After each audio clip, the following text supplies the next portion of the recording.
Hey guys, welcome back. Josh Cantwell here with strategicrealestatecoach.com and with the Real Estate Investing Made Easy podcast.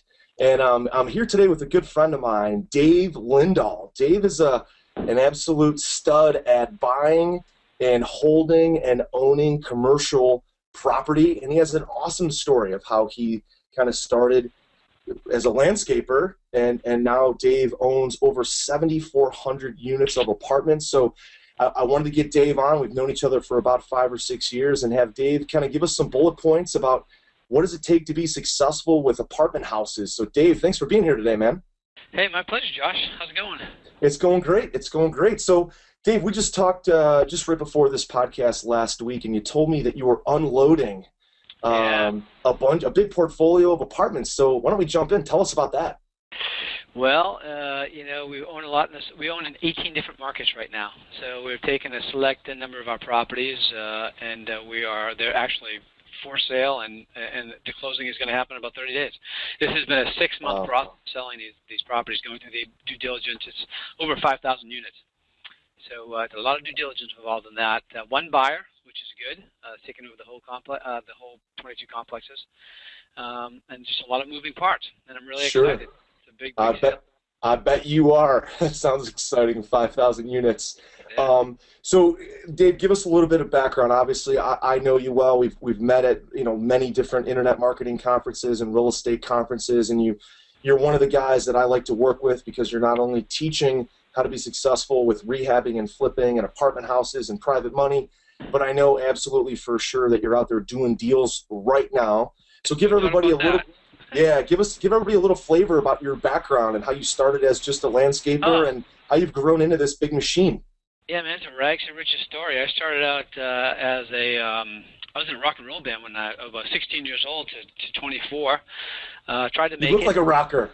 Yeah, back then I used to have a bandana on my head. My hair used to be down to my shoulders, and I used to put a lot more things in my mouth than I do now. Yeah, I gotcha. Nice.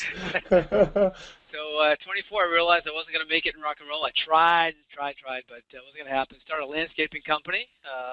They told me if you want to be successful, you either have to own it or you have to sell it, one or the other. So I started mowing people's lawns, and after a couple of years, I was doing pretty good. But the winter came. I come from Boston, and I needed something to do in the winter to pay the bills. And a friend who worked for a bank, they were foreclosing on properties like they are now, and he asked me if I wanted to do the work on them. I was broke back then, so he knew I could buy one. But he just said, you want to do some work, make some money. I said, sure. So I got somebody to teach me how to bid these jobs, get some people to do the jobs for me because I didn't know how to do it. I subbed out everything. And then I started realizing that there are people out there that were making money flipping these properties, like 5 times what I was making rehabbing them. Yeah, I started doing what everybody's doing. I started learning as much as I could. And I think that the place where I went different than most people is I started buying multifamily properties right away because I started an interview with a guy by the name of Harry Helmsley. He talked about how he started with nothing, started buying and selling apartment buildings, and ended up owning the Empire State Building. And during the interview, he made the statement that the interviewer said, what was it about apartment buildings that got you going? And Harry said, I always liked the idea that a group of people would give you money every month to pay your mortgage, to pay for a management company to manage your property, to pay your bills, and then there's always money left over that you can put in your pocket for spendable income. I thought, damn, somebody's going to give me money to pay for properties and also give me money that I can go out and spend. I went in on that. So I started buying small 3-4 family properties. Awesome. Pretty good. Yeah, absolutely. So tell us about the beginning, because somebody that might be listening to this might have been a subscriber of mine or yours for a long time and might be super successful, but there's probably a lot of folks who are brand new and have never done a real estate deal. So give us a few bullet points about what does it take to get into multifamily. All right. First of all, it doesn't take any money, which a lot of people think, oh, my gosh, it's multifamily. It's going to take a lot of money to get involved. No, because I started with nothing. A lot of my students start with no money. A lot of real estate investors start with no money. That's just a process, and we'll talk about that. The other thing is you don't have to deal with any tenants. That's a big fear that people have with multifamilies. Oh, my God, I don't go out on a Saturday night and clean toilets or take out trash, and you shouldn't, and I don't want to do that either, and I don't do that, and you have good management companies to manage your properties. So really, you create a team. You create a team of investors that are going to give you money to fund the deals. You learn how to analyze the deals properly, and it's all about cash flow. It's all about buying on actual numbers. You get a team of contractors and management companies that are going to take care of the property for you. And then you go in with a plan. Either you're going to flip it and get a big check now, or you're going to hold it. I like to hold for 3 to 5 years in an emerging market and buy right. Watch your cash flow increase. As your cash flow increases, your equity and the value of your property increases. And before you know it, a couple of years has gone by. You own a bunch of properties. You got a big cash flow coming in, and you got this huge amount of checks waiting for you. Like the big one I'm going to be getting when we sell those properties. Yeah, how exciting, how exciting. So tell me about identifying emerging markets. What does that look like? Or maybe what are some markets that you might be looking at now without giving away your secrets of where you're investing? But how does somebody identify a market where if they can find an apartment building that's maybe 50 units or 250 units or more, what does that look like? I have no problem telling people where I'm investing because when I train my students, I tell them, hey, go out and get big deals and come to me and we'll share on those big deals. You don't have to share with me the big deals. I'll support you anyways, but if you do it, I would love to be a partner with you. So emerging markets is two most important things about emerging markets. It's number one, it's year-over-year job growth. You look for markets that have a 2% year-over-year job growth, and then you look for markets that have a 2% year-over-year household formation increase. And we don't look for population increase because people are dying and coming into this world all the time. But if you get the household formations, the people that are actually going to rent from you, that's increasing, then you've got a good market. So we scour the United States and we look for markets in Canada, and we look for markets that have these two attributes. Those are the first two things we look for. And then once we get into the market, we look for a bunch of other smaller things. Like we want markets that have at least 100,000 people in them. We want markets that are serviced by at least one major carrier in an airport. It has a community airport served by one major carrier, one of the majors. We'd like it to be a shopping hub, a regional shopping hub, a regional healthcare hub. We look to invest in the path of progress, and that's typically where you're seeing the new construction happening. So it's these. First, we look at the big picture, where we want to be, and then once we decide which city we want to be in, we look for these different attributes as well to get a successful city. But Cool. Right now, it's one of the best times to be investing in not only in your own backyard, but in emerging markets, because typically there's anywhere from, 15 to 25 emerging markets happening, even during the bad times back in 2007, 2008. But now there's like 40 different emerging markets around the U.S. It's a really, really exciting time to be an emerging markets investor and to be investing in your own backyard. Yeah, fantastic. It seems like the excitement about real estate just continues to build, and people are excited about where the economy is going more than obviously for the last 6 years or so. I find more and more investors that even if they want to invest on a passive basis are I'm just kind of seeing this perfect storm in that people don't really trust the stock market for their investments. They don't trust the returns they're getting. They don't know why the stock market's going up and down. So I'm seeing an influx of people who are looking to invest into real estate either passively through private lending, or they're looking to invest in real estate because it just seems to be much more predictable. So Dave, talk about the funding side of how to get down an apartment. Yeah, how to get the funding, and or some different levels of funding. It could be bank financing or private equity financing, or it could be even traditional private lender financing. How does a deal like that go down? Because people, you're talking about maybe a $5 million building and the zeros start to add up. Sometimes people can be intimidated by that. All right. Okay, so I'll give you our typical model for funding, but I just want to get back to a point that you made about the stock market. One of our, we take on private investors all the time to fund our deals. And one of the things I train my students is you don't need money to get into real estate, and you should be using other people's money to do it. So I practice what I preach. And so back when the stock market crashed right around 2007, 2008, 2009, that's just when we had the biggest amount of increase of funds coming into our business to buy more deals. And it was because it was our investors that had money in the stock market that overnight lost like 40%, but realized they were still getting their cash flow checks from their real estate month in and month out. And that's what that real estate is predictable, like you said. And, it's not. There's not these computer-generated programs that are undermining you like the stock market. So let's go back to the model. So the model is when you're buying a property is you get between 75 to 80% from the banks. Now you might be thinking, oh, I'm unfundable. but you're not unfundable because with multifamilies, the banks actually look at the properties to derive your income. They'll take 75% of the property's income and use that to help you qualify to get the deal, which is good. So they're not really looking at you. They're not really looking at your credit. They're looking at the property. The property qualifies, you're going to get it. So then you've got the rest of the money, which is the down payment, it's the closing cost, and then there's what we call acquisition fees. And the acquisition fees is the money that your investors are going to pay you for putting the deal together. That's typically 3 to 5% of the closing cost. 3 to 5% of the purchase price. Yeah, so on the $5 million deal that you were talking about, if you have a 3% close, I don't even have a calculator. I better give you $150 grand. Is it 150? Thanks. Got you don't have to be a math. You don't have to be a math whiz to be really good at multifamily. But yeah, so they're going to pay you $150,000 for putting that deal together. Isn't that pretty sweet? Absolutely. And it's factored into the closing costs. So you have that. So you're going to raise that. You're going to raise the closing, the down payment, which is anywhere from 20 to 25%. Then you have closing costs, which are typically 3% of the purchase price. You put all that together. That's the money you get from your private money investors. You mix that with the bank financing, and then you close your deal. And you cash that check for $150,000, and you get cash flow the very next month. Oh, that's fantastic. Yeah. Beautiful thing. And I'm finding more and more investors just kind of coming out of the woodwork to fund my own deals because they're not. Did you see the program that was on I think it was on 60 Minutes just a few weeks ago? It was the where somebody had put together a computer program and they were trying to buy stocks and all stuff, and they were beating them to the punch because of some fiber optic cable that was beating them to the trade.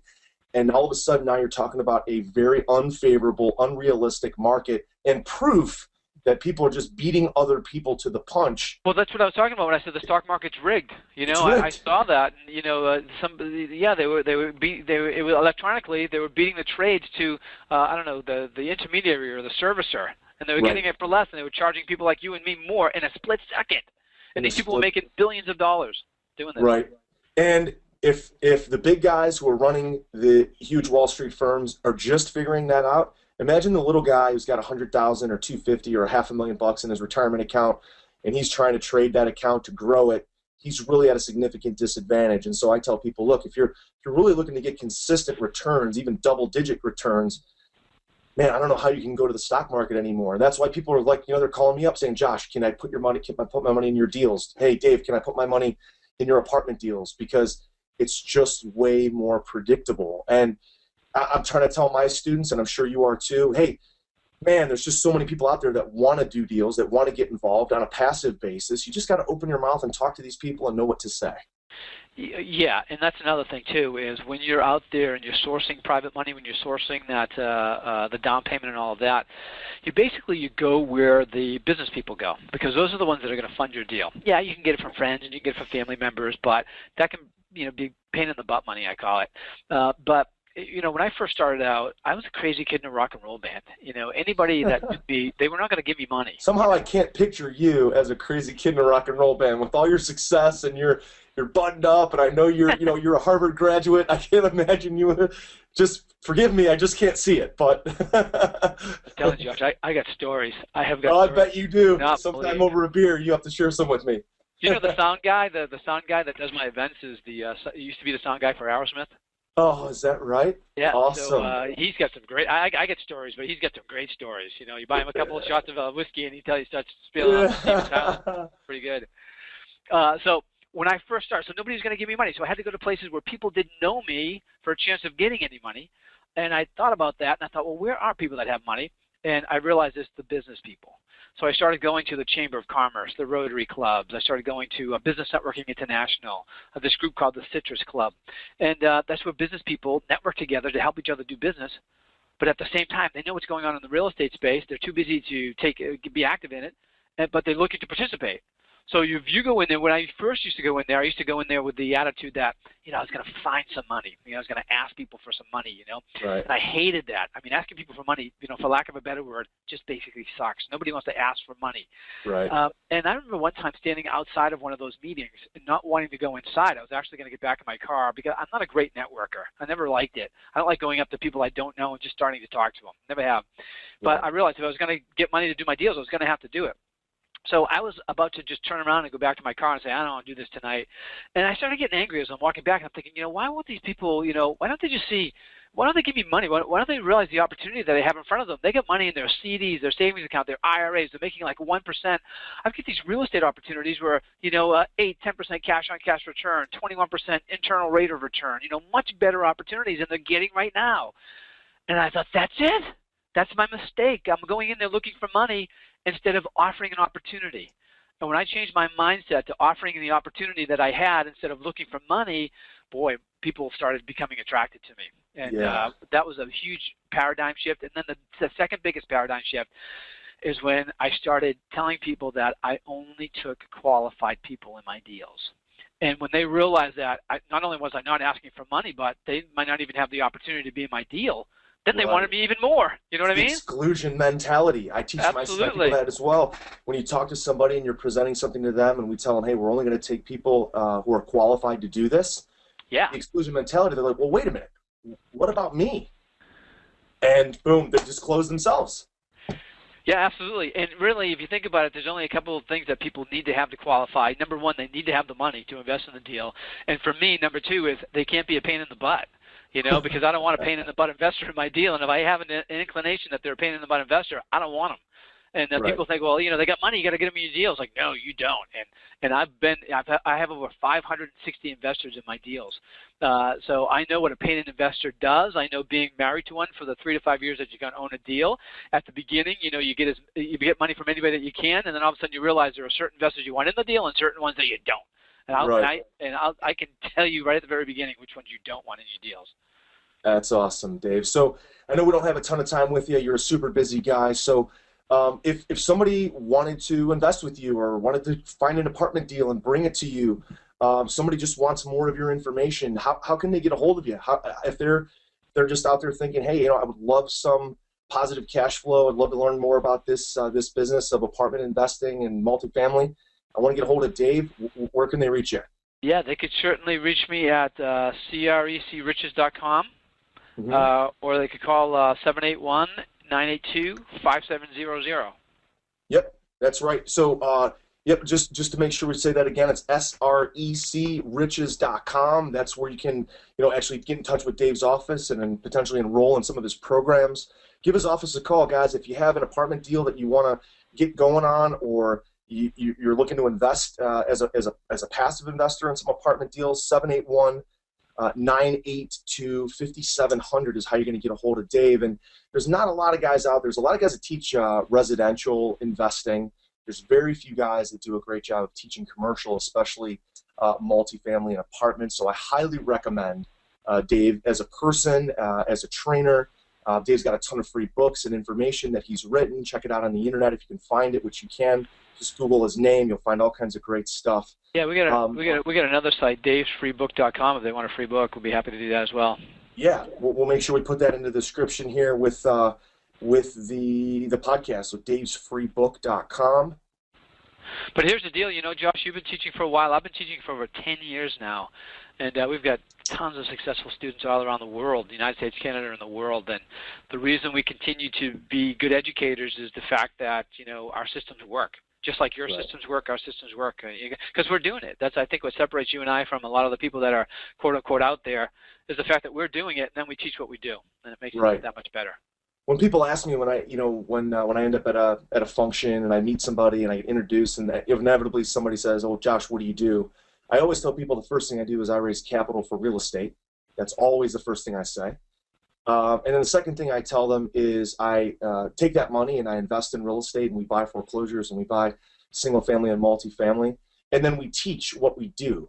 So it's not like some guys, Dave, they teach it because they did it, years and years ago, and they were successful at it a long time ago. Or they did one deal. Yeah, they did one deal and they're a guru. But now I tell you, it's so fun being an investor in today's market because there's so many great deals out there, both on the residential and multifamily side. And there's tons of capital available. So if there was ever a time to invest, I would tell somebody it's right now. So guys, really, again, if you want more information about Dave, Dave's a busy guy, so we've got to let him go. It's SREC, which is my company, Strategic Real Estate Coach, SRECriches.com. You can get a hold of Dave's material, or 781-982-5700. Dave, thanks so much for your time today. We really appreciate it. Thanks, Josh. It's been fun. All right. Sounds good. We'll talk to you soon. I want to hear some of those Aerosmith stories, man. Right on, man. I'll share those. All right, my friend. We'll All talk right, to you. take care. Take care.